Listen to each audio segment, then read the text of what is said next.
told your friend you're not okay, and tell me what's wrong and why you never said you felt that way. And guess you're trying to stay strong and fake a smile until I look away. But I've known you too long, it hurts to watch your blue eyes fade to gray as you fade away.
Okay, good morning, everyone.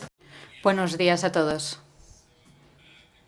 Vamos a empezar en inglés, también habrá un poco de español.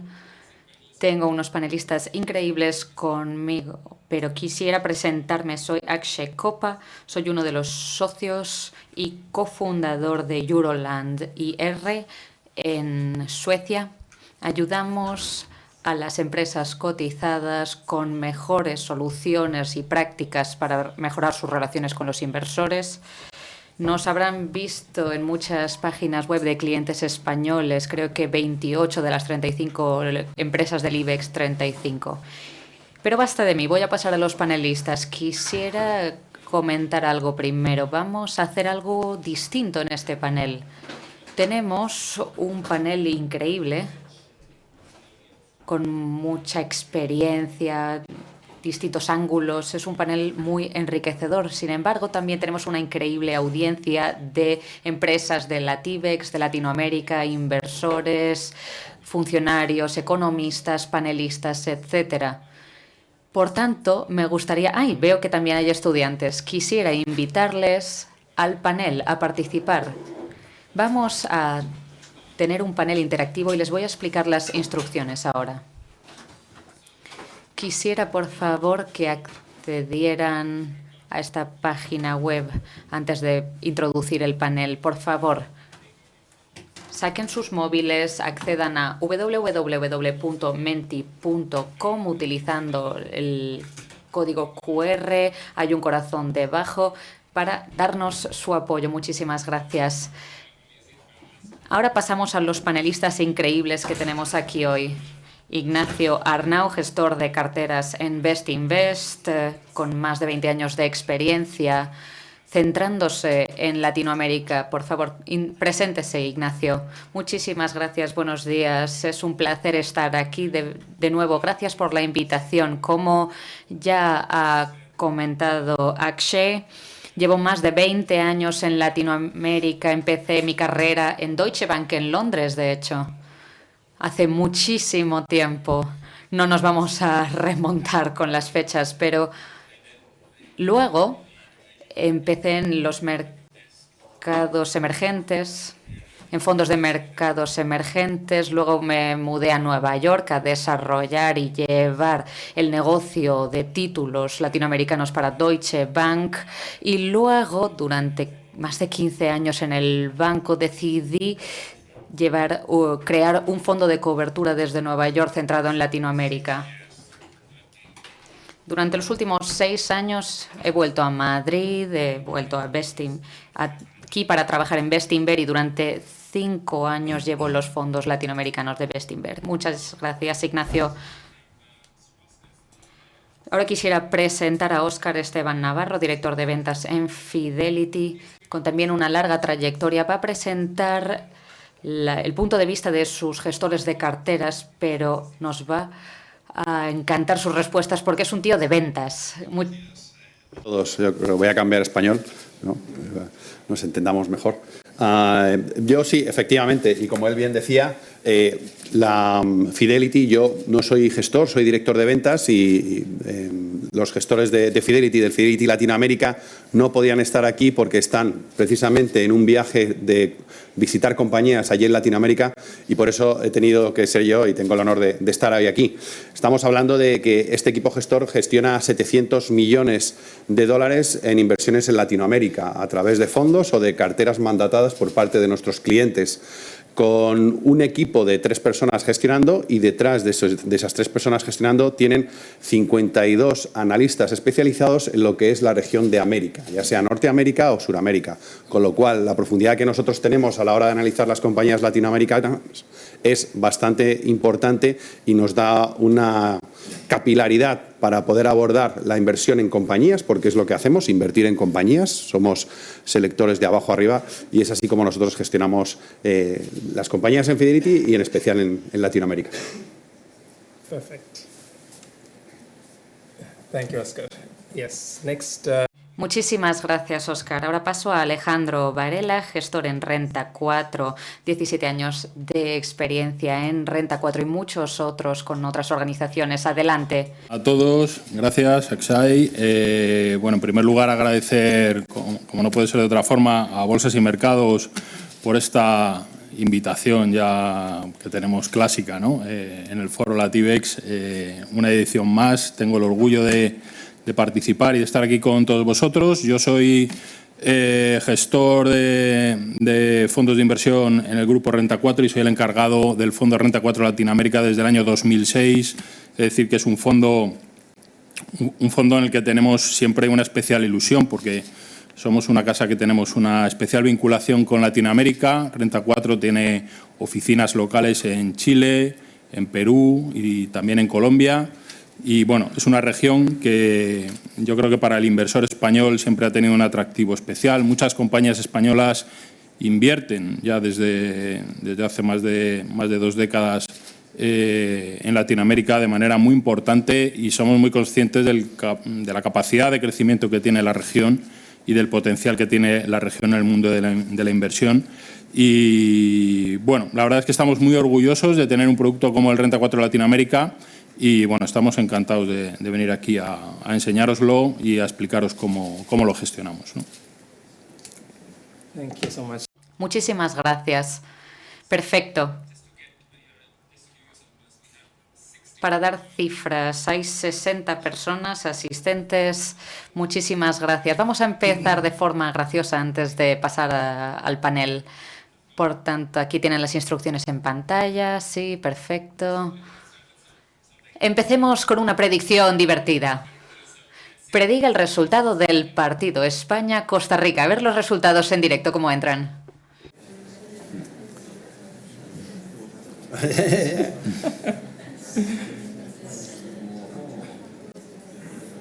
Wonderful. Increíble, fantástico. A lot of people are going to go. Creo que mucha gente apuesta por el 1-0.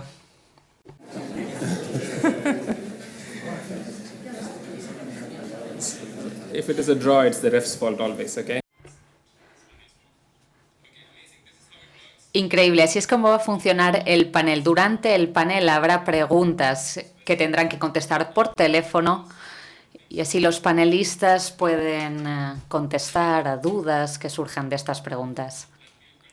Por ejemplo, vamos a seguir hablando, pero quisiéramos que nos escriban por el teléfono de dónde son. A ver cuáles son los porcentajes y cuán diversa es nuestra audiencia. España, España, España, veo. Okay. That's quite good. No está mal.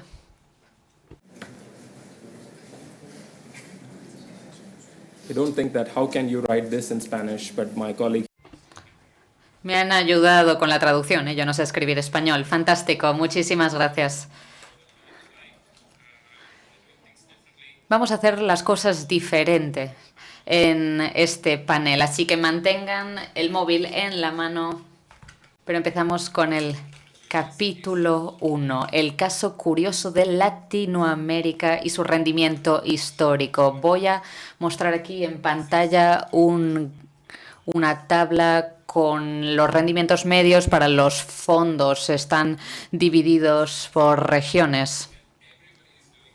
Cuando todo el mundo le va bien, bajan los fondos latinoamericanos y cuando todo el mundo baja, Latinoamérica triunfa. Por eso lo llamo el curioso caso de los fondos latinoamericanos. Así que voy a preguntar algo. ¿Por qué Latinoamérica es una región única y por qué parece no estar sincronizada con el resto del mundo? ¿Por qué? ¿Cuáles creen que son los motivos? Adelante, Ignacio. Mi opinión al respecto. No, está bien, puedo hablar en inglés, no pasa nada. Hay traducción. Mi punto de vista al respecto es que es complicado analizar este caso. Para empezar, no me creo estos índices, no creo que representen bien las economías de la región. No me creo los índices. Cuando se habla de los índices latinoamericanos, hablamos de un índice que recae mucho en las materias primas, bancos de gran capitalización, energía, y eso no es representativo de las economías, de la economía latinoamericana, sino tendremos un perfil volátil que hemos sufrido durante años y que ha mantenido a la región fuera del radar de muchos inversores. Si echamos un vistazo a Latinoamérica desde este punto de vista, vamos a estar ignorando 450 millones de propietarios, modelos de negocios, increíbles equipos, talento. Hay que pensar desde otro ángulo. Cuando se hace un análisis histórico y se compara a las economías avanzadas con las que están en desarrollo, nos podemos perder la gran transformación de las regiones en las cifras, como en los últimos 5 años. No ha habido reformas significativas en las economías más avanzadas, mientras que en Latinoamérica y otras regiones en vías de desarrollo ha habido muchísimas reformas. Hay un nuevo universo de empresas que se están desarrollando en la región y esta tabla no refleja esta realidad. Este perfil de nuevas empresas, echando un vistazo, por ejemplo, a Brasil, en deuda neta, EBITDA de las empresas en el país, era como 10 veces lo que es hoy. Y en cuanto al sistema financiero, ha mejorado mucho también. Está mucho mejor capitalizado.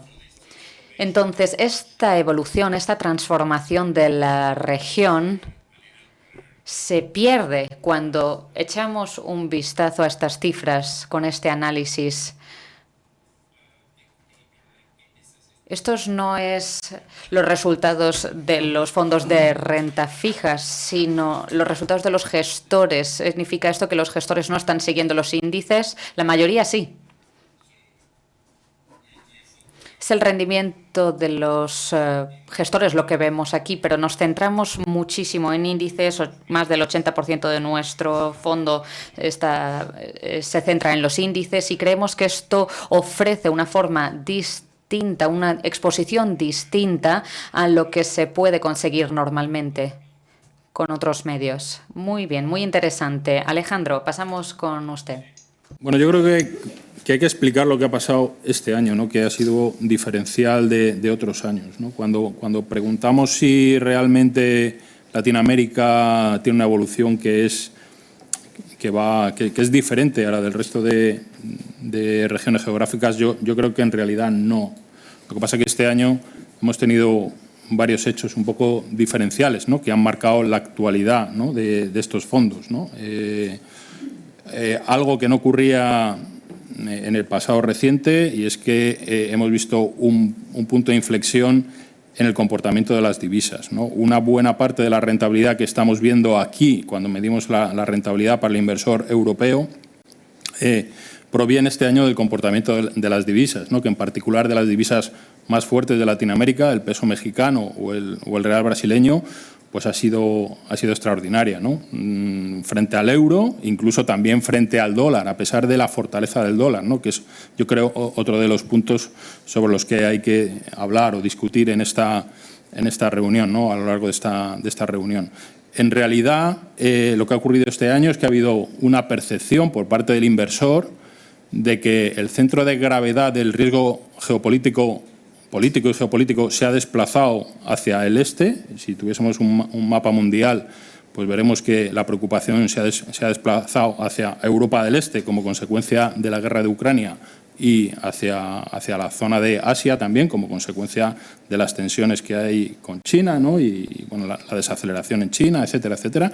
Y yo creo que esto ha permitido a la TAM verla como un refugio seguro durante el ejercicio 2022, ¿no? Esto ha traído capitales, por supuesto los precios de las materias primas, es decir, ha habido una serie de cuestiones puntuales este año que han permitido, ¿no?, que Latinoamérica capitalice un poco esa mayor seguridad en el mundo de la inversión.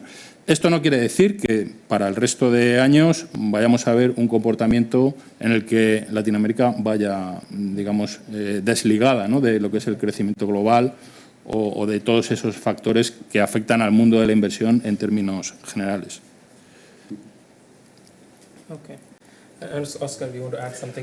Óscar, quisiera añadir algo desde el punto de vista de las ventas. Muy bien, por el lado de qué es lo que ha pasado este año, Alejandro ha hecho una buena disección de lo que ha pasado y por otro lado, Ignacio, de la que es invertir en Latinoamérica como tal, porque es verdad que nosotros no invertimos en el índice, nosotros nos tratamos en la medida posible, al ser selectores, de invertir en compañías, no países. Y es verdad que lo que es el índice latinoamericano está muy sesgado y muy polarizado por dos grandes países, que son México y Brasil, y grandes compañías que están ahí. Con lo cual, la deriva que tengan esas compañías al final es lo que va a hacer que el índice se comporte de una forma o de otra. Pero si tú haces una gestión activa desde el punto de vista de análisis de compañías y no enfocarte solo en las principales compañías que están en el índice, pues tienes otros resultados totalmente diferentes. Okay. Vale, muy bien, perfecto. Muchísimas gracias. Ahí es cuando entra la participación de la audiencia. A ver qué opina la audiencia. Tenemos la pregunta en pantalla. Pasamos ahora al siguiente capítulo. El capítulo 2 es la política. Hablando de Latinoamérica, lo primero que viene a la mente es, madre mía, la política, la falta de gobiernos estables, la volatilidad. Pero recuerdo que el profesor Germán Ríos en el panel de ayer mencionó que no todo es lúgubre y tremendista, sí. Y de hecho tomé notas. Dijo que en las últimas 16 elecciones, excepto Nicaragua, se ha elegido a la oposición. En las últimas 16 elecciones ha ganado la oposición, excepto en Nicaragua. Entonces hay mucho cambio político con Gustavo Petro, en Colombia, también en Costa Rica, en Perú, muchos cambios en las elecciones y también en México, que están en las elecciones de medio mandato, desde el punto de vista amplio de la inversor y sobre todo teniendo en cuenta las cifras de los gestores que se centran en los números, ¿cómo perciben el aspecto político? ¿Qué rol tiene en Latinoamérica? ¿Hay optimismo? ¿Da miedo el cambio? ¿O parece que nada, todo sigue como siempre, que los cambios no son significativos? De manera muy notable. Yo creo que ha habido un giro muy radical hacia el bloque político de izquierdas, que más allá de que efectivamente siempre cabe la esperanza, ¿no?, de que no termine de concretarse en un radicalismo legislativo, parece, por ejemplo, en ese caso tranquilizador, por ejemplo, el resultado, la composición de las cámaras en Brasil, que al final, bueno, para la gestión nuestra lo más importante son los dos bloques más grandes, ¿no?, que son Brasil y México, ¿no?, y en ninguno de los dos países se han producido al final hechos concretos, ¿no?, que pudieran alarmarnos excesivamente. Pero sí que es cierto que el hecho de que toda la región en bloque haya virado hacia la izquierda, pues va a ser un motivo de preocupación y de alguna manera va a suponer un freno, ¿no?, para la inversión. Esa es mi opinión, ¿no? No es una buena noticia, pero bueno, habrá que ver cómo termina de concretarse, ¿no? Okay. Vale, muy bien. Su turno. De invertir. como he dicho antes, invertimos en compañías, pero es verdad, y qué duda cabe, que sobre todo que en un territorio como es el latinoamericano, el tema regulatorio incide mucho, como en todos los países, pero sobre todo en Latinoamérica. Y en muchos casos, pues obviamente, esa regulación pues, te impide a lo mejor tomar posiciones de las compañías en las cuales querrías tomar. O hay algunas compañías que a través de la deriva de los gobiernos, pues en un momento determinado están subsidiadas y plenamente subsidiadas y no son rentables o no se gestionan de una forma rentable, ¿no? Entonces, qué duda cabe que el tema de la política influye y mucho a la hora de invertir en cualquier parte del mundo y en especial en Latinoamérica. Pero es verdad lo que dice Alejandro, que desde nuestro punto de vista, esos cambios en algunos gobiernos que se han establecido, principalmente en Brasil y en México, que tanto venían a indicar de que iba a haber muchos cambios radicales, pues al final, a la hora de hacer negocios y hacer inversiones, no se han visto tantas diferencias con respecto a los anteriores gobiernos. Con lo cual, muchas veces es más ruido mediático que realmente a la hora de analizar compañía por compañía y regulación por regulación lo que se genera. Dicho lo cual, la audiencia, principalmente, su principal problema para invertir en Latinoamérica, en la pregunta anterior y en esta, dicen que es la política. Yeah, I can see that here. Sí, lo veo, lo veo. Lo que dice este gráfico, en fin, le hemos preguntado de dónde venían y según los colores, como ven, los mexicanos son los únicos que están en el lado positivo. Argentina está ahí abajo. Vemos cómo se divide según los miembros de la audiencia. Qué interesante. Esto se va a enviar si se registran en la plataforma. Su turno. When it comes to politics, Cuando se trata de política, creemos que es una pieza más del puzzle. Creo que es muy revelador lo que ha dicho sobre los cambios políticos. Se trata de la fortaleza de las instituciones más que de política. Cuando vamos a Latinoamérica, especialmente ahora, la gente está un poco anticuada en su percepción. Los cambios de gobierno lo único que hacen es hacer que las instituciones sean mucho más sólidas con los años. Entonces, lo que queremos es que Montesquieu esté vivo y coleando en estos países, instituciones sólidas, independientes, y las vemos. Y también Estado de Derecho, allá donde vayamos. La política importa, por supuesto, pero es parte de una mezcla y creemos que la ortodoxia fiscal y muchas otras cosas, los niveles de deuda, como decíamos antes, tenemos a países que han atravesado múltiples crisis y han aprendido muchas lecciones también. En un país como Brasil, hoy en día hay un 4% de la deuda. En dólares estadounidenses solía ser el que 40-50% hace unos 10 años. Entonces tienen distintos problemas, han evolucionado mucho y lo más importante es que conforme evolucionan sus instituciones se hacen más fuertes y más independientes. Esta es una gran ancla junto con las reformas. Ahora en Brasil tenemos un Banco Central independiente, un Congreso, Senado independientes, jueces independientes que son muy estrictos con su propia agenda y luego están las administraciones y así es como debería funcionar. A veces hay rifirrafes entre estas instituciones, pero yo creo que la fortaleza de estas es lo más importante. Muchísimas gracias. Creo que podemos pasar al capítulo 3, el microscopio que lo llamo. Hay muchos panelistas quieren hablar del microimpacto. Ayer se dijo algo muy interesante. La inflación en México y Brasil es menor que la de Alemania. Creo que lo mencionaron varios panelistas hablando del año que viene. No sé si vinieron ayer, pero bueno, estoy haciendo un resumen de lo que me resultó más interesante. La inflación en Latinoamérica ha sido muy alta en 2021, 2022, desde el punto de vista de los gestores de fondos. ¿Qué perspectivas tienen para 2023 y cuál será el impacto en sus asignaciones? Ignacio, empezamos con usted. Las presiones inflacionistas empezaron antes en la región y yo creo que los bancos centrales de toda la región reaccionaron muy rápidamente y muy ágilmente para ponerle freno. Ellos saben que la inflación es un cáncer para las economías y, como digo, reaccionaron muy rápidamente y Brasil es un ejemplo muy claro.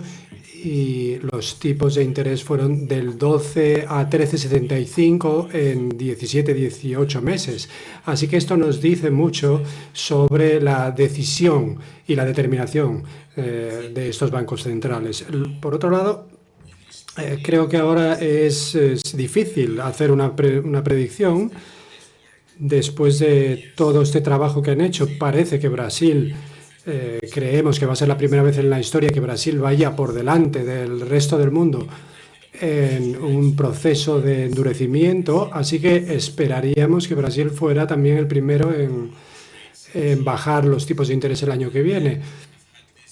Y luego también hemos tenido ese cambio de gobierno, vamos a atravesar un proceso de transición en el país. Lula tiene sus momentos de confianza y desconfianza. No se sabe muy bien lo que va a ocurrir. Lo que ocurre en las economías emergentes y también en las economías avanzadas es que después de la acomodación fiscal tan radical que se ha hecho durante la pandemia, los mercados ya no están dando cheques en blanco a la gente. La gente quiere saber cómo se van a pagar las facturas y quién va a pagar esas facturas.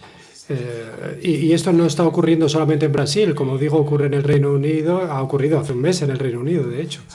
Y lo que es importante es ser muy transparentes. Yo estaba escuchando a Roberto Campos del Banco Central de Brasil, que por cierto es uno de los mejores banqueros centrales no solo de América, sino del mundo, y él decía, mira, los gobiernos en estos tiempos tienen que centrarse en las 3 T's, decía él. Temporalidad, selectivo, targeted y tailored, a medida. Esos son los 3 conceptos, las 3 T's en inglés. Y esto es lo que hay que explicar. Si explicamos por qué tenemos que invertir el dinero, tienes que invertir el dinero porque la gente está sufriendo. Vale, pues entonces vamos a ayudar. ¿Qué vas a hacer? ¿Para qué? ¿Durante cuánto tiempo? ¿Cómo se va a poner en práctica? Es decir, cuanta mayor transparencia, más barato va a salir y más vas a poder hacer. Entonces, desde mi punto de vista,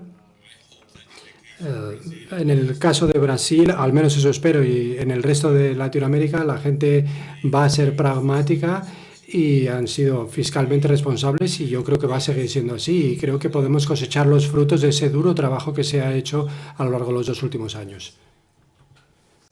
Óscar, ¿quieres añadir algo? Brasil fue incluso un año antes de la Reserva Federal la que empezó a subir tipos de interés en todo el mundo. Y es verdad que esa región se ha beneficiado del precio de las materias primas y de la subida del precio de las materias primas. Por eso una de las razones de la buena evolución de los mercados. Pero es verdad que los bancos centrales, y ya no solo Brasil, sino también Chile y Colombia, han sido muy agresivos a la hora de subir tipos de interés. Nos reímos, yo viendo los números de Brasil, como comentaba Ignacio, o los números de Chile o de Colombia de subidas de tipos en torno a los 2 dígitos, aquí nos espantamos por una subida del 3, ¿no? Imaginaos allí. Pero es la realidad que eso ha conseguido doblegar a la inflación en Brasil. Es verdad que la inflación en Brasil ha caído de una forma espectacular. Y eso, desde nuestro punto de vista, ya viendo un análisis y haciendo un análisis de un sumatorio de inflaciones en la región latinoamericana, creemos que ya ha llegado al pico y ya va a empezar a hacer cierta relajación. También porque obviamente la demanda por parte del resto de los países y de las zonas geográficas de la demanda de materias primas se va a reducir porque vamos a entrar en un periodo más de recesión y de desaceleración económica. Pero qué duda cabe que el haber sido el primero en haber subido tipos de interés de una forma muy agresiva ha hecho que, por ejemplo, en el caso de Brasil, la caída en inflación haya sido muy drástica.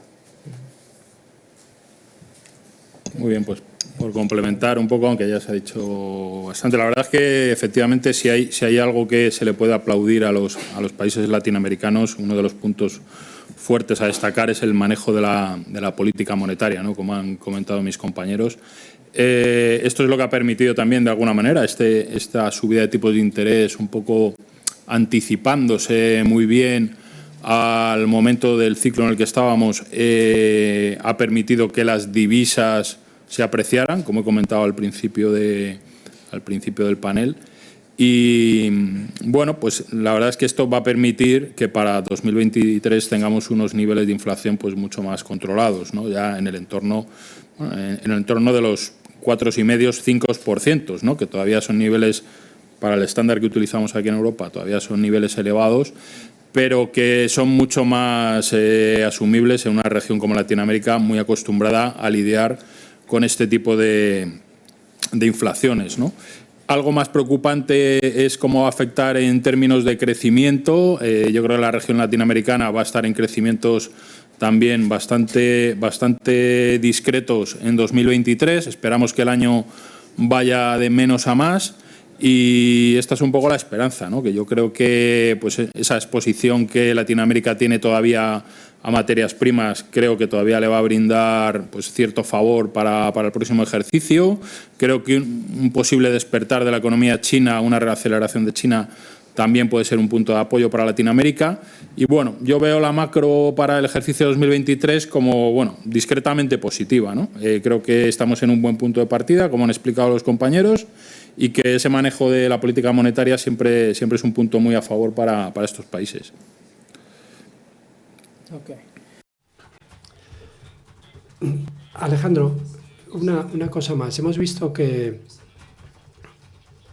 en octubre se dijo que la inflación estaba subiendo, los tipos de interés van a subir, las entradas de capital están bajando, los costes de todo están subiendo y vimos 3 shocks. El primero, la pandemia, luego la invasión de Ucrania y ahora el acceso al capital. Todos lo vemos, esos 3 shocks. Y aquí enfrente vemos al público. El público no ve, entre las 5 cosas que yo he preguntado, no ven que la invasión de Rusia sea la que mayor impacto tiene. ¿Cómo lo veis, Alejandro? ¿Este tercer shock es algo que realmente es más importante? Tenga el conflicto bélico, yo creo que los precios de las materias primas se van a mantener tensionados y eso a Latinoamérica no le va especialmente mal, ¿no? Sino que se ve relativamente beneficiada. Por lo tanto, como digo, creo que incluso se puede jugar la baza en 2023 de que la TAM sea cierto valor refugio, ¿no? Para el inversor. Yo creo que es una inversión interesante, ¿no? Como cobertura. Okay. Sí, yo creo que efectivamente no les ha venido nada mal y yo creo que no les va a seguir viniendo nada mal porque obviamente el precio de las materias primas es verdad que no va a estar tan alto, pero va a tener unos niveles muy aceptables para ellos. Yo añadiría algo más con el tema de la invasión de Rusia y Ucrania, que lo que ha originado es un recorte en las cadenas de suministro de muchos de las materias primas, sobre todo los alimentos, y por ejemplo vemos ahora el gran ganador de todo esto es Brasil, como el gran granero mundial, cuando anteriormente también teníamos a Ucrania, con lo cual mucha actividad de negocio va a ir para ese país. Por otro lado, las cadenas de suministro, estamos viendo cómo ese corte de las cadenas de suministro por el COVID y también por la invasión de Rusia y Ucrania han originado que todos los gobiernos se empiecen a centrar en volver a relocalizar, no los gobiernos, perdón, las empresas, volver a relocalizar muchas de las cadenas de producción que tenían en Asia y tenían en otros países, ¿no? Y, por ejemplo, Latinoamérica, en el caso concreto de México, que está al lado de Estados Unidos, se va a beneficiar muy mucho de esa relocalización de muchas compañías multinacionales americanas que vuelvan a tener sus cadenas de producción ahí para evitar esos cortes de suministros. Con lo cual, la invasión de Rusia en Ucrania para ellos, pues desde ese punto de vista, les ha venido bien, hay que reconocerlo. Ignacio, do you see this? Y Ignacio, ¿tú ves alguna sorpresa, algún punto de vista distinto comparado con la audiencia o estás de acuerdo? No, yo creo, estoy de acuerdo. La invasión de Ucrania, evidentemente. Latinoamérica necesita que el mundo vaya bien, eso es un hecho y también es verdad. Cuanto mejor le vaya al mundo, mejor va a ser para Latinoamérica y también para las economías en vías de desarrollo en general. Es verdad que en el caso de la invasión de Rusia, de Ucrania por parte de Rusia, la región es autosuficiente en términos energéticos, Como ha dicho Óscar, Brasil es uno de los granjas del mundo, digamos, y eso os va a ayudar con esas carencias en términos económicos para pasar la inflación mejor. Pero la persona que tiene que ir a comprar alimentos o que tiene que poner gasolina en el coche lo llena igual que todo el mundo, da igual que estés en Getafe o que estés en Curitiba. Tienes que pagar más por todas las cosas, así que aunque seas un gran productor de petróleo o un gran productor de soja o de maíz o lo que sea, porque los precios se fijan a escala mundial.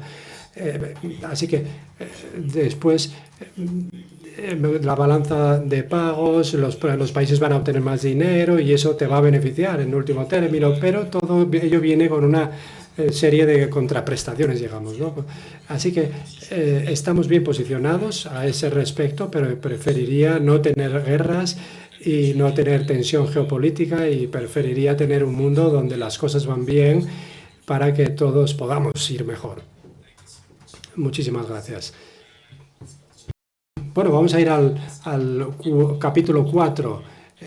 Para que conozcáis mejor lo que hacen nuestros panelistas. Vamos a hablar de los fondos. Voy a empezar con una cosa muy interesante, Alejandro. Hablamos del fútbol. Los clubes de fútbol españoles son buenos ojeadores en Latinoamérica y traen a gente. Yo creo que los gestores de fondos españoles y británicos también son buenos ojeadores y buscan grandes talentos para sus empresas, no para los equipos de fútbol. ¿Cómo veis vuestro próximo Messi, vuestro próximo Neymar, Alejandro? De inversión. Venimos desde prácticamente su fundación haciendo un enfoque doble, ¿no? A la hora de seleccionar los activos que incorporamos a la cartera. Primero tenemos un enfoque top-down en el que seleccionamos para cada momento aquellas regiones que creemos que van a tener un mejor comportamiento y a partir de ahí descendemos hacia la materia prima que son las compañías, ¿no? Es decir, este año, por ejemplo, pues hemos infraponderado en el segundo semestre la inversión en Brasil como consecuencia de las elecciones y hemos sobreponderado México y a partir de ahí pues empezamos a seleccionar compañías, ¿no? Bueno, tenemos un enfoque a nivel fundamental donde nos gusta conocer las compañías en las que invertimos. Normalmente, además, las conocemos a lo largo de los años, por lo tanto, bueno, pues ese buen conocimiento y sobre todo pues el estudio de su valoración es lo que nos permite seleccionar las mejores compañías, ¿no? Y al final pues tenemos una cartera que yo creo que es muy equilibrada, ¿no? Yo creo que vamos también al enfoque un poco de cómo componemos la cartera para jugar a esas temáticas que nosotros pensamos que se van a ver beneficiadas, ¿no? A lo largo de los años. Entonces, pero bueno, sobre todo hacemos mucho énfasis también en lo que es la macro y el top-down, ¿no? Okay. So, I've asked that. Voy a preguntar también al público para que añadan algunos nombres y lo están haciendo, pero una cosa que no os puedo prometer es que yo consiga 0,005% de la cuota de gestión para las empresas, pero bueno, vamos a ver, eso lo veremos luego. Dime cuáles son tus puntos de vista sobre las empresas, la selección. Pues mira, nosotros tenemos un enfoque de abajo arriba, seleccionamos acciones, no llegamos a la oficina para cubrir o rellenar huecos y dedicamos todo nuestro tiempo a buscar las mejores empresas que podamos encontrar en la región con un enfoque muy importante en todo lo que tenga algún tipo de contacto con el consumidor, todo lo que afecte al consumidor. Nos centramos en el crecimiento de las clases medias, en la evolución del ecosistema de consumo, la digitalización de la región. Y a eso le dedicamos la mayor parte de nuestro tiempo. Viajamos, nos reunimos con las empresas y tratamos de encontrar las mejores empresas en un universo muy bien definido. Muchas gracias. ¿Y tú? ¿Tienes algo que añadir? Que añadir, sí, porque obviamente Fidelity es otra casa diferente, ¿no? Que Renta 4 o que Bestinver. Pero sí que es verdad que nosotros históricamente es una casa de selección de acciones, somos selectores de acciones de toda la vida y esa es la forma que nos ha hecho el estar donde estamos hoy en día. Y nosotros nos preocupamos en añadir compañías y al final la cartera no es más que la suma de compañías. ¿Qué tipo de compañías nosotros estamos buscando? El fondo se lanzó en Latinoamérica, se lanzó en el año 94. O sea, llevamos desde el año 94 invirtiendo en Latinoamérica. El equipo cambió su proceso de inversión en el año 2009 y el proceso de inversión no se ha movido hasta ahora y está basado en crecimiento a precio razonable. Buscar compañías que crezcan de forma sostenible sus beneficios a un precio razonable. No buscamos o no miramos aquellas compañías que están sobrevaloradas, porque no te generan ningún retorno. Y precisamente el retorno es lo que nosotros buscamos. Retorno sobre el capital empleado. Esa es la máxima que tiene el equipo gestor. Buscar compañías cuyo retorno sobre el capital empleado sea el máximo. ¿De acuerdo? Por otro lado, compañías que generen liquidez de forma recurrente y que esa liquidez sirva también para invertir en otro tipo de negocios dentro de la propia compañía para diversificar.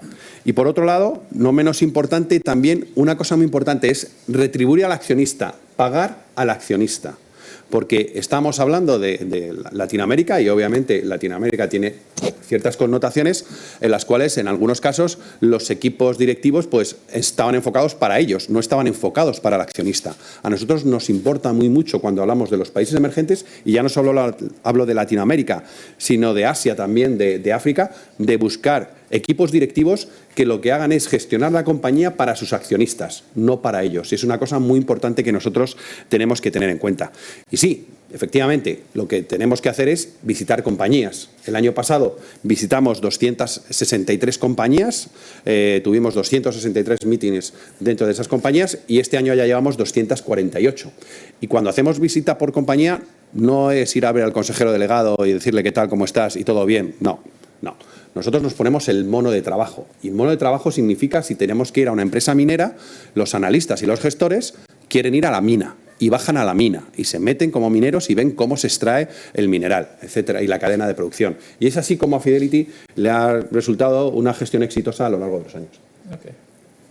Thank you. Muchas gracias. Voy a ir a una serie de preguntas que quiero que me respondáis rápidamente. Empezaré contigo. El número de reuniones por mes, unas 40. Bueno, es irregular, el número no te sabría decir, ¿no? Nosotros también tenemos los equipos locales allí trabajando que están visitando compañías y que tenemos un feedback muy directo de ellas. No te sé decir un número exacto. Okay. And Oscar already. Bueno, Oscar ya nos lo ha dicho en la general y también ha dicho unas cuantas cosas más. Ignacio, ¿te pones en contacto con las empresas o se ponen ellas en contacto con vosotros? ¿Qué preferís? ¿Qué hacéis? Somos nosotros los que nos ponemos en contacto con las empresas. Alejandro. Ambas cosas. Nosotros les llamamos y ellos nos llaman también, sí. Yeah, Es igual. Okay.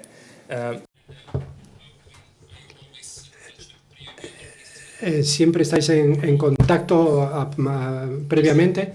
Siempre, porque el tema de las IPOs en un momento determinado no sabes, no tienen ningún track record y muchas de las empresas pues no sabes cómo se van a gestionar, pero sí que es verdad que ahora mismo tenemos en cartera 2 posiciones que han venido de una IPO. No, I mean, what I meant is I am in constant. No, me refiero que si estáis en contacto con las empresas antes de la salida a bolsa. No solo porque vayan a ser tus posibles inversiones, sino porque aprendes mucho, las entiendes muchísimo mejor, entiendes el universo muchísimo mejor. Así que no es solamente desde un punto de vista, solo esa aclaración. Gracias. Casi igual que Óscar, en ningún caso. No soy amigo de incorporar compañías que no tienen por lo menos 2 o 3 años de vida cotizada. Por lo tanto...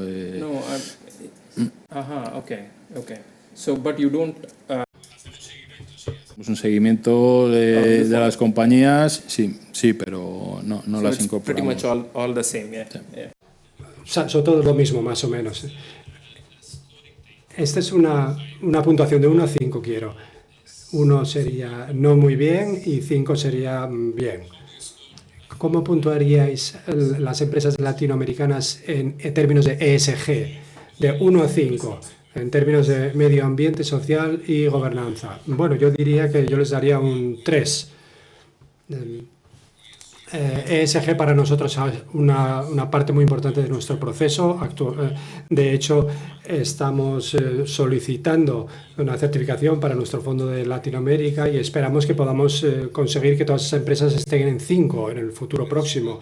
Pero es verdad que las empresas en Latinoamérica han abrazado el ESG con todo, no solo porque ya estaban bastante involucradas con esos temas de ESG, sino porque también entienden lo importante que son los informes, el reporting, ¿no? Y queremos ahora hacerlo con un programa. Creo que, a ver, es muy complicado de dar un número, ¿no? ¿Por qué? Porque en ESG tienes la E, tienes la S y tienes la G. Entonces, a lo mejor cada una de las compañías está bien en una letra, en la E, y mal en la G, ¿no? Pero en términos generales, yo también estoy con Ignacio, que en torno a un 3. Dicho lo cual, y también es un tema importante que él ha puesto encima de la mesa, el tema de lo que los anglosajones llaman engagement, ¿no? Lo del el diálogo activo con las empresas. Porque lo que tenemos que hacer nosotros como inversores institucionales es tratar de hacer que esas empresas cada vez más vayan hacia un enfoque mucho más sostenible desde el punto de vista E, S y G, de todos, ¿no? Y así estamos. Un axioma que nosotros tenemos es que nosotros hacemos engagement con las compañías y cuando es engagement con las compañías le decimos las cosas que vemos que tienen que mejorar al respecto y les decimos que tienen 2 años para mejorarlo. Si no lo mejoran, nos salimos. Okay. Y eso, porque claro, de la noche a la mañana no van a cambiar, pero tú tienes que darle un plazo. Okay. Pero si no lo cumplen, fuera. Okay. So it's interesting that Oscar said. Es interesante que Oscar diga eso, porque sabemos que ESG es muy importante y por eso tenemos esos rankings, ¿no? Y los índices, y ahora está en todas partes. Todo el mundo está haciendo muchas cosas, pero hay más detrás de todo ello. ¿Y en tu caso? Con mis colegas, ¿no? Es complicado ponerle una nota, también coincidiría con una media de un 3. Yo creo que hay cierto contraste, ¿no?, entre compañías que están muy bien preparadas y haciendo muchas cosas en materia de ESG y otras que no están haciendo nada. También el ESG es un tema controvertido, en el que ni siquiera aquí en Europa, o sea, no hay, es un tema que tiene muchas aristas, ¿no? Pero en general yo creo que las compañías también están concienciadas hacia esa manera de hacer las cosas, hacia ese progreso, ¿no? Y yo creo que también es de lo que se trata, ¿no? Porque quizá también Latinoamérica es una región muy especial a la hora de, ¿no?, por ese ejercicio intensivo, ¿no?, que tienen pues en temas de materias primas y demás, y de lo que se trata es de progresar, ¿no? Y yo creo que eso es, bueno, se está en la buena dirección, ¿no? Sure. Yes. Sí, ayer hubo un panel extraordinario sobre empresas energéticas, el shock energético, y yo creo que es una conexión con el siguiente panel que va a hablar de ESG, así que por favor quedaos y escuchad también ese panel. Bueno, te doy sus nombres y les dais un 0,005% de vuestra cuota de gestión, ¿no? Vuestra comisión de gestión. Bueno, lo más importante, como decimos, hay que ser positivos, así que vamos a hablar del futuro. Hemos hablado de la inestabilidad, los problemas políticos y demás, pero, ¿sabéis? Con los problemas vienen las oportunidades, así que mi pregunta, para empezar con Ignacio, sería, ¿las empresas están resolviendo lo que los gobiernos no pueden hacer a gran escala hoy? ¿Crees que está ocurriendo así, que son las empresas las que están tomando el toro por los cuernos, digamos, y están resolviendo cuestiones que los gobiernos no pueden? Por ejemplo, transporte, en muchas áreas, pero ¿de qué piensas? Bueno, yo creo, mi opinión es que sin duda a lo largo de los años el peso, digamos, del gobierno en la región se ha reducido de forma dramática.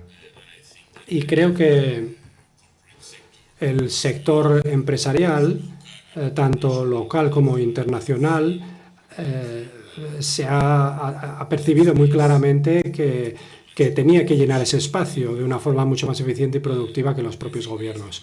Creo que hay todavía mucho por hacer, pero sin duda creo que vamos por el camino correcto. Creo que la tecnologización, digamos, y la digitalización están ayudando mucho en ese sentido y que las empresas privadas en ese frente son, digamos, la iniciativa privada es fundamental en esa evolución. Y luego, en lo que respecta a gobiernos o la participación en esos países a través de regulación, yo creo que en términos un poco más prácticos, a la hora de invertir, tratamos de evitar en la medida de lo posible el riesgo normativo, el riesgo regulador. Tratamos de evitar el gran endeudamiento en las empresas y lo que tratamos, los mercados emergentes ya son suficientemente complicados como para centrarnos en cosas arriesgadas dentro de ellos. Así que buscamos modelos de negocio sostenibles, muy buenas posiciones competitivas y nos centramos mucho en la calidad y en el acceso directo a los equipos directivos. Y creo que eso debe mantenerte alejado de los problemas. Siempre pensamos que, obviamente, para poder desarrollar un país, una región, necesitas por el lado del sector público y también el sector privado, y ambos tienen que ir de la mano. Y eso es una cosa muy importante. El sector público no puede hacer todo y tampoco el privado, con lo cual la colaboración tiene que ser máxima y lo que tiene que habilitar el sector público es la posibilidad de que la empresa también pueda ayudar y pueda también desarrollarse. Alejandro, you see also the results from... Alejandro, tú también ves los resultados del público. Hay cosas que son responsabilidad del gobierno, hay cosas que van a llevar mucho tiempo. ¿Qué piensas? Igual que Óscar, creo que los gobiernos tienen una responsabilidad, ¿no?, de poner el campo de juego, el césped y de que las condiciones sean adecuadas, ¿no?, para poder hacer negocios. Pero dicho esto, siempre he confiado en la capacidad de las empresas, ¿no?, para sobreponerse a las dificultades y para trabajar en entornos difíciles. Y al final es esa fuerza, ¿no?, que tiene la empresa de sacar lo mejor de los trabajadores y de luchar por su propia rentabilidad, lo que va a posibilitar, ¿no?, el progreso. El progreso al final se fundamenta en todo lo que han hecho las empresas a lo largo de los años, ¿no? Y yo creo que nuestra sociedad se ve muy beneficiada de esto. Por lo tanto, no me cabe ninguna duda de que hay una oportunidad, y esa oportunidad es gracias especialmente al sector privado. Siguiente pregunta y empiezo contigo, Alejandro. La tecnología capacita a las empresas, les da medios. El 2% del PIB, hablamos del 2% del PIB, ¿no? Pero si lo comparamos con otros países, el 14% en India, el 40% en China y más del 60% en Estados Unidos. Esa tendencia, creemos que esa es una área de crecimiento en los próximos años, 3 a 5 años, ¿no? ¿Crees que sería esa el área de crecimiento? Ya va a ayudar. No creo que lleguemos al nivel, ¿no?, del peso que tiene en la región asiática o en Estados Unidos, ¿no? Pero bueno, sí que hay un uso de la tecnología creciente. Yo creo que además Latinoamérica adolece de una falta de productividad crónica que sería importante abordar a lo largo de los próximos años, y yo creo que deberían apalancarse en la tecnología, ¿no? Es cierto que, bueno, cada vez es un fenómeno más global, ¿no? La tecnología llega de forma más rápida y a más sitios a medida que pasa el tiempo, y yo creo que hay buenos años por delante en ese sentido también para Latinoamérica, ¿no? Por nuestro lado, el sector tecnológico creo que cada vez está cogiendo mayor peso. Estoy de acuerdo con Alejandro de que no va a ser el mismo peso que pueda coger como lo tiene en Asia o en otros países, pero es verdad que cada vez está cogiendo más importancia. Brasil es el ejemplo más claro, donde yo creo que se ha desarrollado muchísimo más, y sectores como el sector financiero o el sector retail se están desarrollando mucho a ese respecto, con lo cual la importancia cada vez va a ser mayor y hay buenas oportunidades. So I think it's a reality. Sí, yo creo que es una realidad. No tenemos que esperar 3 o 5 años para verlo. Yo creo que ya lo estamos viendo. Creo que, por desgracia, la COVID fue un tsunami para estos países. Ha tenido un efecto enorme, una crisis terrible, y ellos la han capeado de una forma extraordinaria, con gran determinación y han conseguido minimizarla. Y el envés de esta crisis es la digitalización. La región ha tenido un empuje o un avance digital enorme. El sector público y privado han trabajado de la mano. Por ejemplo, Brasil, tenemos más de 40 millones de habitantes informales en Brasil. El gobierno ha dedicado un paquete enorme del 10% del PIB para para ayudar a esta gente a utilizar la tecnología, a acceder al sector privado, para que el sector privado acceda a esas personas que tienen necesidades. Y eso es una realidad y es una de las mayores áreas de enfoque, digamos, de nuestro fondo. Así que creo que hay un enorme potencial ahí. La digitalización no es una alternativa a día de hoy. Tienes que digitalizarte, quieras o no. Con lo que decía Alejandro, te va a hacer más eficiente, más productivo, y creo que no hay vuelta atrás. Así que sí, sin duda muy, muy positivo y muy prometedor desde el punto de vista de la digitalización y tecnologización de la región. Maybe this time. Muchas gracias. Ahora, Óscar, en cuanto al Nasdaq, dijo que la falta de OPAs en China se recuperaría con las OPAs de Latinoamérica. Se habló de los puntos de vista macro, etcétera. ¿Cree que las condiciones macro permitirá un crecimiento de las OPAs? No, por ahora no. No por ahora. ¿Por qué? Porque todavía el sentimiento de mercado ahora mismo y las valoraciones no son muy atractivas, ¿no?, en el momento actual.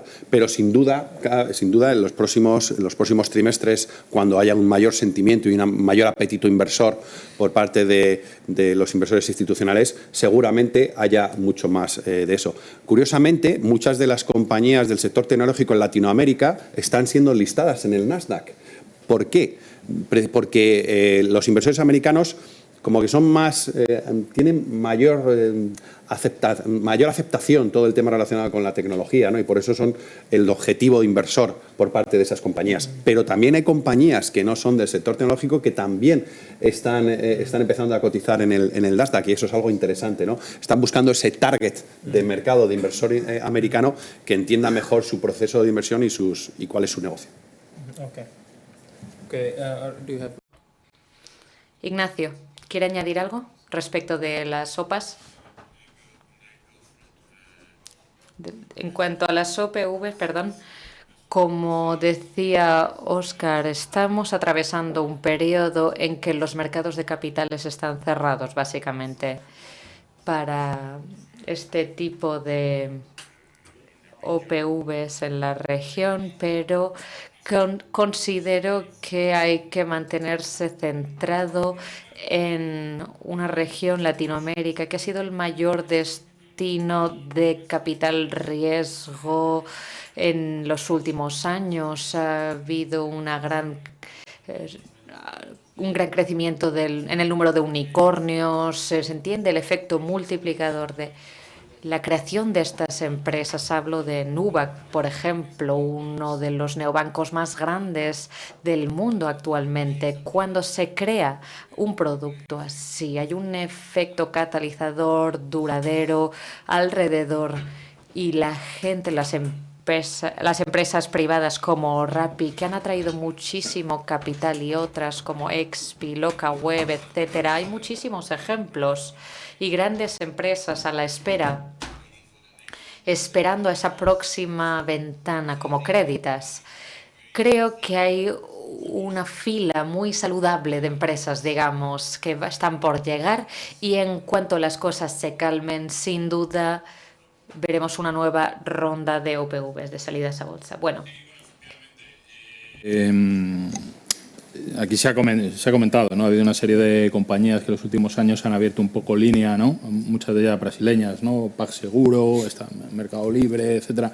Algunas compañías de tecnología, y si Nasdaq dice que hay compañías en el canuto de entrada, pues es que las hay, ¿no? Y yo creo que es una buena noticia. Tampoco sé igualmente si va a llegar al nivel, no van a sustituir a Asia como como fuente de compañías cotizadas, pero bueno, es una buena noticia también que la TAM está empezando a aportar nuevas compañías al mercado tecnológico. Sí. Okay. Just one of the last questions that Últimas preguntas por mi parte. Primero, ¿cuáles son los sectores que le ilusionan en el futuro inmediato en Latinoamérica?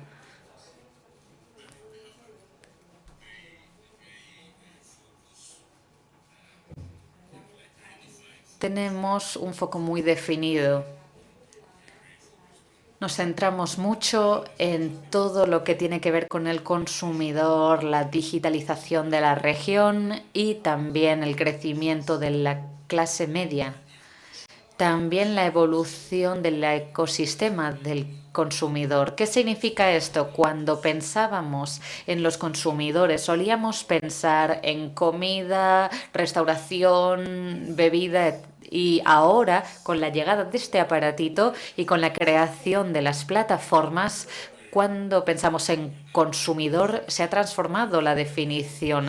Tiene que ver con el e-commerce, con la fintech, los pagos, los clientes, los consumidores son movilidad, gaming, servicios financieros, servicios también de sanidad. Es un concepto mucho más amplio del consumidor y eso es lo que más nos ilusiona. Nos ilusiona esa nueva era digital que va a surgir y que va a crear una región estupenda. También va a dar la oportunidad de invertir en otras cosas más allá de los materiales, los bancos grandes y la energía. Alejandro. Para el próximo año tengo 3 sectores que creo que claramente lo van a hacer muy bien. Uno de ellos es financiero, otro es infraestructuras y por último creo que hay que hacer mucho énfasis en todo lo que son materiales, ¿no? Creo que al final si hay uno de los puntos fuertes que tiene Latinoamérica ahora es que está muy bien posicionada para todo el reto de transición energética, digitalización, tecnología, etcétera. Está muy bien posicionada y yo creo que el sector de materiales se va a beneficiar de manera muy notable de esto y yo creo que hay que seguir poniendo ahí un poco el énfasis. Pues nosotros también tenemos 3 y esos 3, el primero efectivamente es el financiero, porque los tipos de interés altos que se van a estar en la región y con las valoraciones atractivas para los bancos, pues es un sitio donde poder invertir. También todo el sector industrial enfocado en todo lo que es gestión aeroportuaria, todo lo que es vuelos low cost, todo lo que es el tipo de servicios de alquileres de coches también nos parece interesante y por último también como comentaba Ignacio, el tema tecnológico, nos parece que hay una posibilidad muy importante para poder invertir en los próximos años. Okay. So kind of agree with the... Entonces hay una especie de acuerdo, ¿no?, con lo que dice la audiencia, excepto con el turismo. Eso es. Muchísimas gracias. Aquí es cuando llega su parte. Nos quedan unos 5 minutos antes de que me eche Ignacio. Entonces, preguntas rápidas, perdón, con unas rápidas respuestas también.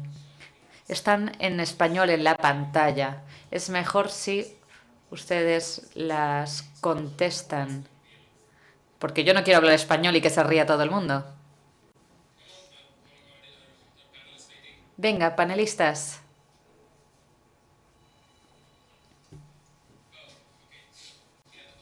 Sí, claro. Adelante. Estamos en el Latibex. ¿Alguna compañía, digamos, que incluiríais para vuestra selección en el próximo año? Digo, para darle un poco de gracia al asunto. Nosotros no podemos decir ninguna. Por tema legal no podemos. No puedo. A ver, tenemos muchos, ¿eh? Aquí hay compañías muy buenas que vemos todos los años y que son fantásticas, ¿no? Algunas grandes multinacionales, muchas de ellas son grupos con un tamaño superior al de muchas compañías españolas y las hay muy buenas, la verdad. O sea, pues no sé, Grupo Banorte, tenéis ahora, por ejemplo, Neoenergía, una compañía recién cotizada este año en la Tibex, que es filial de una compañía española. Tenéis también compañías un poco más de nicho, menos conocidas, como el Grupo Tracción, por ejemplo. Utilities brasileñas son todas fantásticas, CEMIG, Copel. Bueno, en general hay muy buenas compañías, yo creo que he buscado un poco el timing, pero la verdad es que hay una materia prima excelente, ¿no? A nivel de compañías, y muchas de ellas están aquí en la TIBEX. Os animo a que las conozcáis y las veáis como una buena oportunidad de inversión. Okay, maybe Oscar. Fantástico. Óscar, ¿le gustaría contestar alguna pregunta para nuestros increíbles panelistas? Ignacio también puede elegir una pregunta si quiere.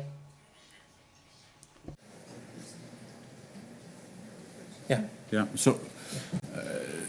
So look, I believe bancarization of Latin.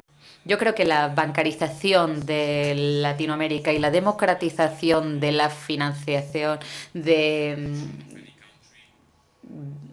acceso a los servicios financieros es algo vital para todos los países, que va de la mano con los legisladores, los reguladores. Tienen que ser muy activos para crear el paisaje idóneo para que la gente innove, para que la gente venga al país a conceder créditos, hacer lo correcto también en el fintech. Esto se ha hecho con muchísimo éxito en Brasil. El Banco Central en los últimos 4 años ha trabajado durísimo para bajar las tasas y para democratizar el acceso a créditos para la población. Como ya he dicho, han tenido muchísimo éxito.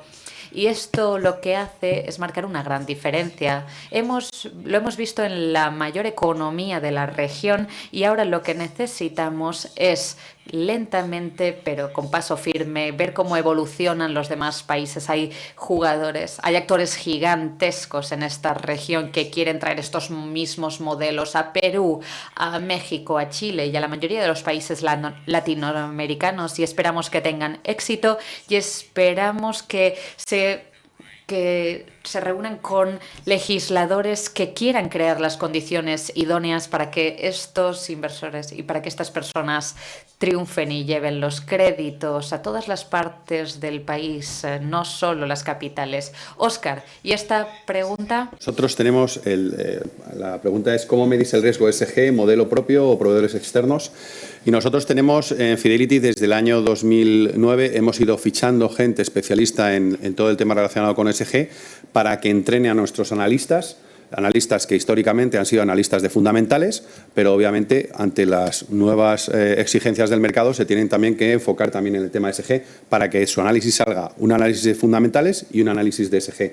Con lo cual tenemos nuestro propio análisis ESG propietario, que no distribuimos a nadie y que es el nuestro interno, y que no solo hace una visión de lo que pasa actualmente en la compañía, sino que más interesante sobre todo, porque eso no lo hacen los analistas externos que puedan haber por ahí, hacen una visión a futuro que cómo puede ir ese análisis de rating ESG de aquí en adelante, y eso para nosotros es muy importante. Y ya para terminar, ya que estamos aquí entre amigos y eso, efectivamente Banorte es una de las compañías que yo diría que tenemos en cartera como las principales posiciones. Si no aquí me dicen que qué cara tengo. It's just recorded, don't worry. Estamos entre amigos, no pasa nada. Thank you so much. Muchísimas gracias a todos. Si quieren las respuestas... A ver. Yeah, question. Hola, buenos días. Soy Ignacio Algora de ComputerShare. Lo primero es daros la enhorabuena a los participantes, porque me parece que habéis expuesto de manera clara cómo hay que identificar a las compañías. Yo he trabajado durante muchos años en el Latibex, he estado ahí con vosotros, he incluido a muchas compañías y creo que lo hacéis de la manera correcta. Pero quería haceros una reflexión. Creo que me gustaría que nos pusiéramos desde el otro lado de la orilla. Es decir, no vamos a ver como que sacamos compañías, sino los inversores. Es decir, el Latibex para mí es una gran oportunidad de inversión para inversores europeos en una moneda del mundo europeo. Es decir, nos quitamos los problemas de cambios de divisa. Sin embargo, yo estoy de acuerdo con Óscar, porque soy consciente de que está ocurriendo. Muchas compañías del Latibes están buscando mercados alternativos. Yo quería haceros una pregunta. Vosotros, como gestores, ¿qué creéis que podemos hacer para focalizar la inversión de valores latinoamericanos en el Latibes? ¿Qué podemos mejorar para que los gestores inviertan en este mercado? Y por último, una pregunta un poco más difícil. ¿Qué tanto por ciento de vuestros fondos de inversión tienen posiciones en el mercado Latibes? Muchas gracias.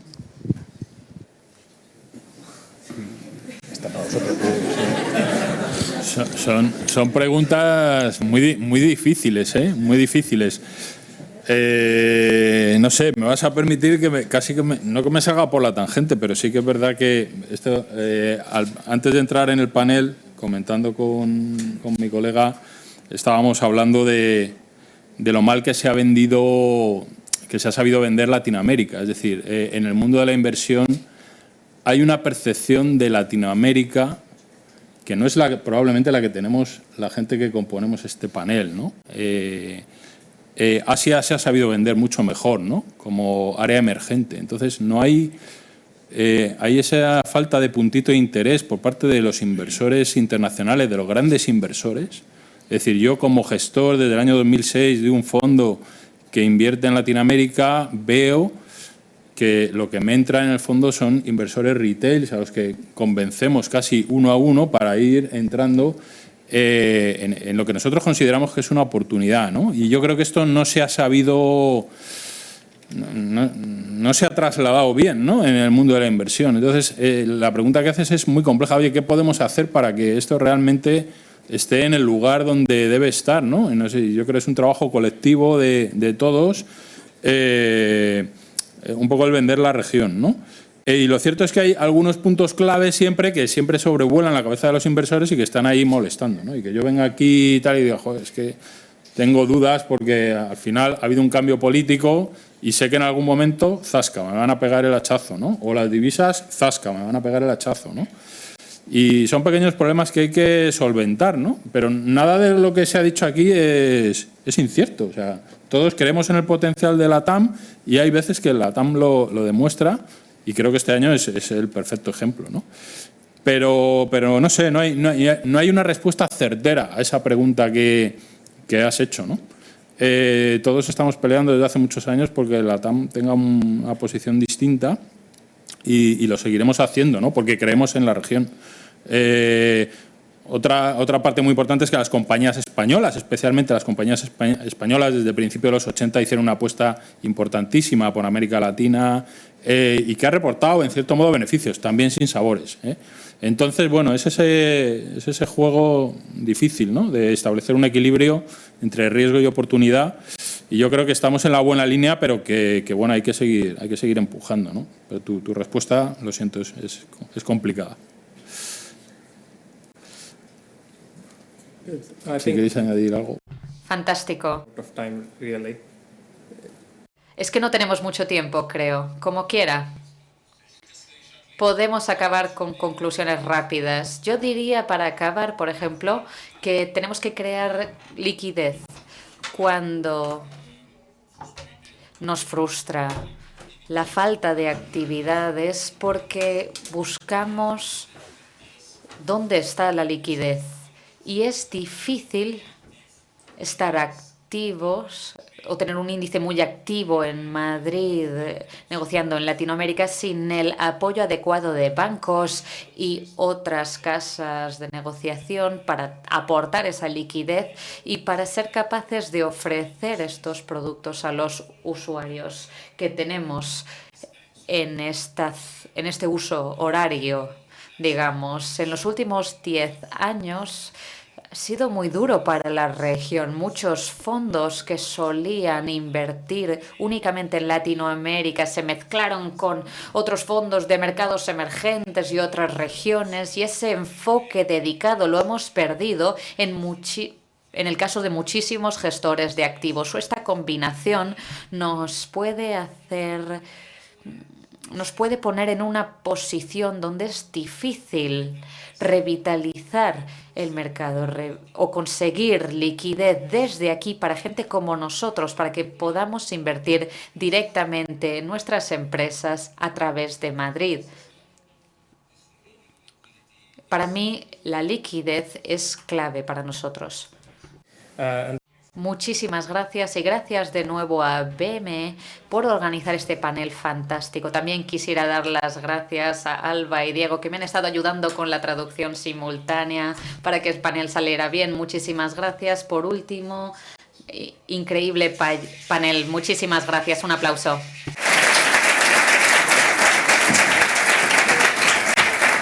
And if there is any country who is going to win the World Cup, let it. A ver quién gana. Esperamos que España o un país latinoamericano este mundial. I know you told your friend you're not okay. And tell me what's wrong and why you never said you felt that way. And guess you're trying to stay strong and fake a smile until I look away. But I've known you too long, it hurts to watch your blue eyes fade to gray as you fade away. As you fade away.